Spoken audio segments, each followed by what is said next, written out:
In this tutorial in Cyberlink PowerDirector, I'd like to give you some tips on working with video that was shot handheld and is somewhat shaky. No matter how hard the videographer tries, you're going to see some problems with that. We'll show you how to clean that up.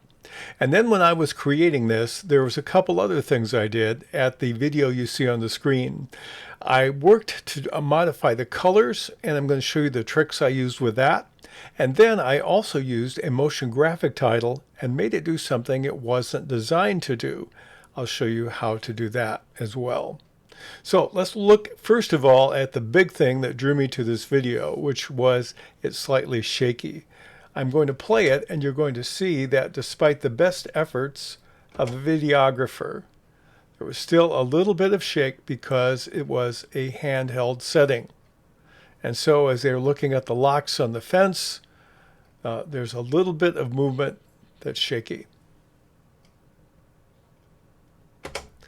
Now I'm going to show you what it looked like when we finished the project. The shake will be gone, the color will be different, and we've added a motion graphic title and music.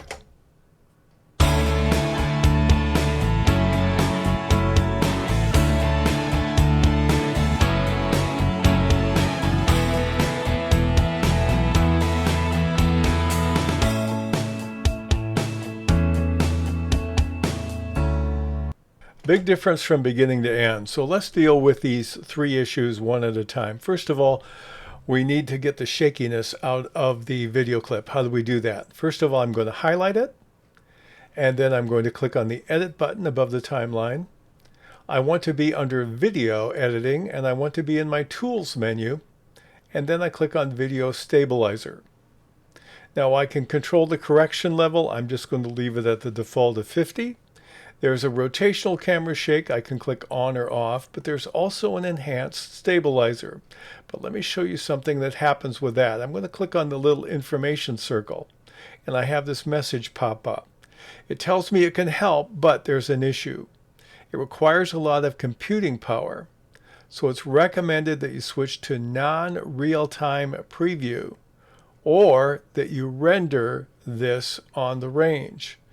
What will happen will be you'll get some stuttering when you're trying to edit it on the screen that you won't have in the final project. It's a little bit disconcerting. So when I turn on the enhanced editor, I'm going to click on close here. I need to render it. Now I've rendered this so it automatically remembers that it was rendered. But the way to render the clip is you click on it, and then I'm going to select it as a range. And then I click on this little circle here with the dots around it, and that will render that segment, and I'll get a message. And then when it's done rendering, I'll see the green line above it. Now I didn't want to start the entire project all over again, so the green line popped up right away, but you would have an extra screen that you would see.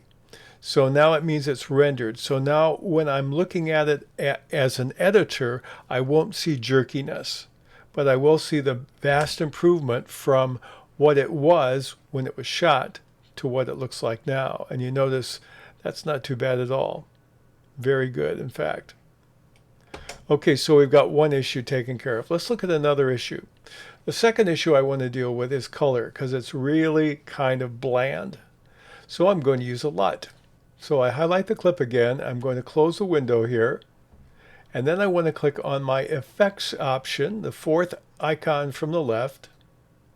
And I want to go to my filters and LUTs. In this case, I've already decided which LUT I want to use. I want to use one that's called Outdoor Warm. And I'll drag down here. I've got Outdoor Warm 3. This one here, it's one of my favorites. I'm going to take and drag it down and drop it on the clip.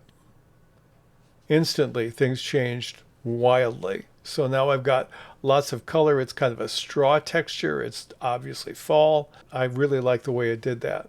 Now, if you want to remove a LUT, all you have to do is click on the eye and then click on Filters and Outdoor Warm. And then you can have that highlighted, and you can click the garbage can and it goes away.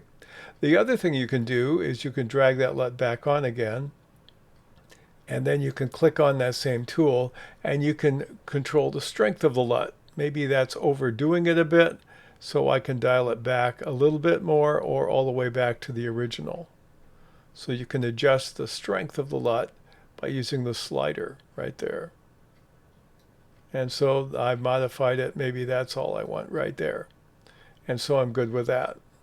So now I have my LUT applied, but there's something else I want to do. I'm going to highlight it again, click on Edit, and I want to click on the Color tab instead this time.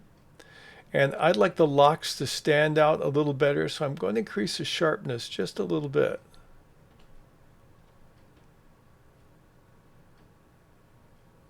And they stand out a little better against it, and so does the texture of the grass behind there. So that's a little more what I want.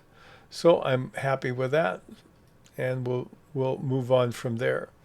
The next thing I want to do is I want to use a motion graphic title. I'm going to close this window again, and I go to my title room. And in this case, I have my subcategories. I'm clicking on the Love category. And I want to do Love 06, which is the one I used before. And I'll take and drag it down.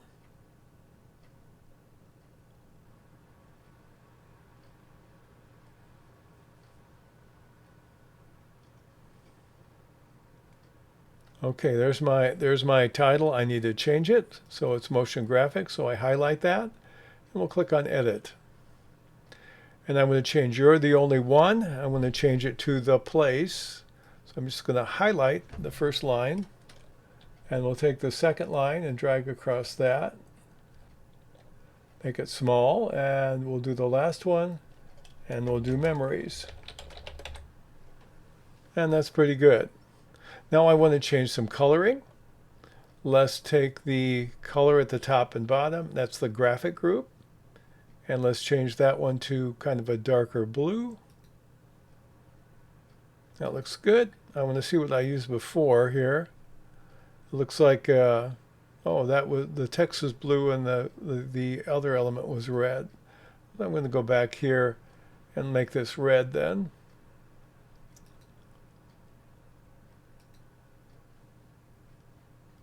And then we'll make the text blue. Click on the text, and we'll turn it to a blue. Now I want to change the location and the size, so I'll just move it like this.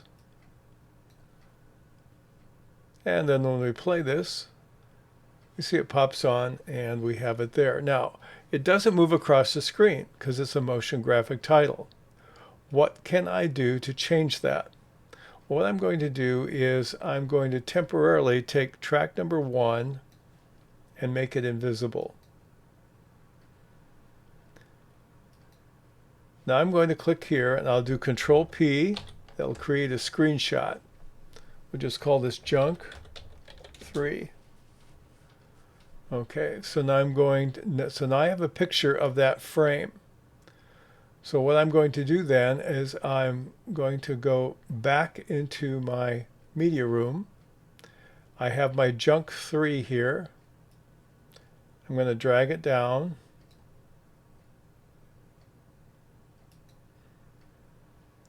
And now what I need to do so that I don't, the black is something I see, I'm going to turn the background back on. I'm going to click on this. Now this is actually a photograph. I'll click on Edit. I'll go to my Tools. I'll go to Chroma Key. And I'm just going to key out the black. That's the black. Click here. There.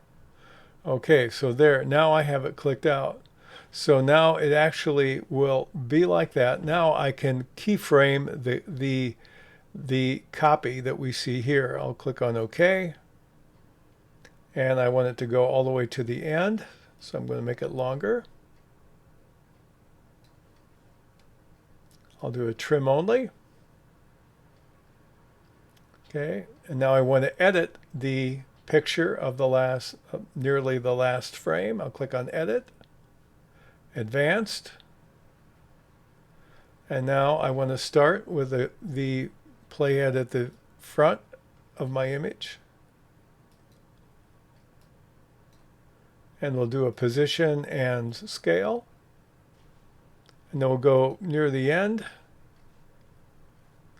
And then I'll drag it over. And I'm going to make it a little bit smaller.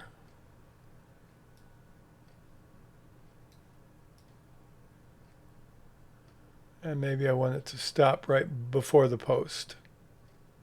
Click on OK. And so now when we play that with the title on there, we'll have the motion graphic title, and then it will switch.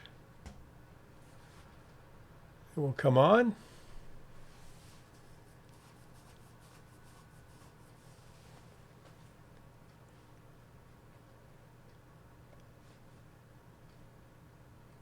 Now here I would need to render it again because you have that stuttering. But it crawls across the fence line and then it stops. But it gives you an interesting way to take something that is jerky and dull and not very effective and turn it into something that's much more attractive. Again, when we finished, this is the kind of result that we had.